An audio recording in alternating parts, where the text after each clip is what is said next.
2. Chicago. Our new father's name was Emilio.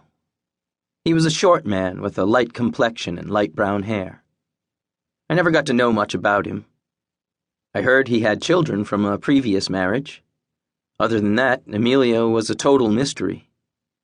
My mother must have been pregnant months before she and Emilio were married. Shortly after we moved out of the village, she gave birth to a baby girl. I now had 3 sisters. Soon after the birth of their daughter, Emilio moved the family to the United States. The first couple of years in the States were great. We lived in Chicago, the Windy City, the city of broad shoulders and all that other bullshit.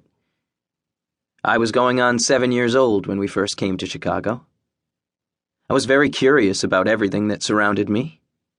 How fascinating were the things in this great city, so different, so new.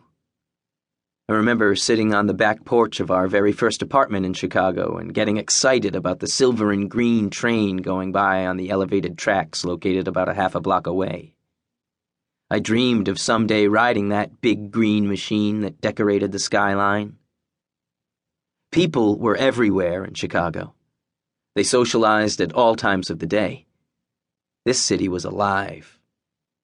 In Puerto Rico, the nearest neighbors were a quarter-mile away, and they were usually relatives. The houses were made of wood, and the toilet was a simple outhouse. In Chicago, strangers lived next to, above, and below each other. Oh, and the miracle of indoor plumbing. What a difference there was in lifestyle and scenery. I fell in love with Chicago. I had trouble learning English, but other than that, I was in heaven. At school, I was placed in a preschool setting because of my language barrier. It wasn't so bad. At almost 7 years old, I was the biggest kid in class, and I got to go home at noon. I discovered that I had to attend school only in the morning, after spending half the afternoon searching for the go-home room on my first day. If it hadn't been for a Spanish-speaking teacher that I ran into that day, I might still be wandering the hallways. We lived on the south side of the city, around 26th Street. It was a predominantly Mexican neighborhood. For the most part, they weren't very friendly to Puerto Ricans. Their favorite chant was, "Arriba Mexico, abajo Puerto Rico." Up with Mexico, down with Puerto Rico. I think their dislike of Puerto Ricans stemmed from the fact that while we were citizens of the United States at birth, they had to literally sneak into this country. But that seemed to be predominantly an adult attitude. The kids didn't seem to care.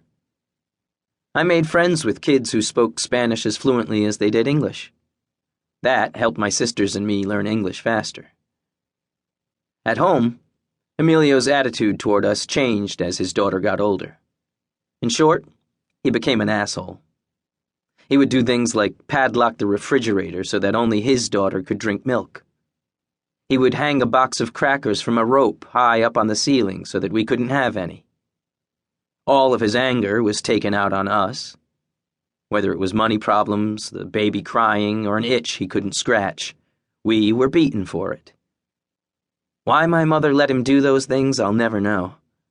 But I'm sure it had a lot to do with avoiding my stepfather's anger.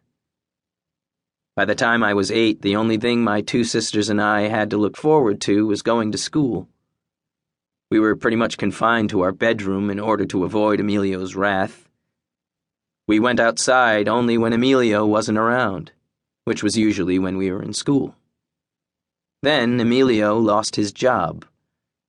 I didn't know what he did for a living to begin with, but during this period he was always at home. With him there all the time, the ranting and raving was constant. Then suddenly, and for no apparent reason, Emilio started leaving the house early and would not come back until late at night. With Emilio not around, our childhood became a joy again. The city, the snow, our new friends. My sisters and I loved every minute of it. Meanwhile, Emilio got himself in some sort of trouble trying to scam the Social Security Administration.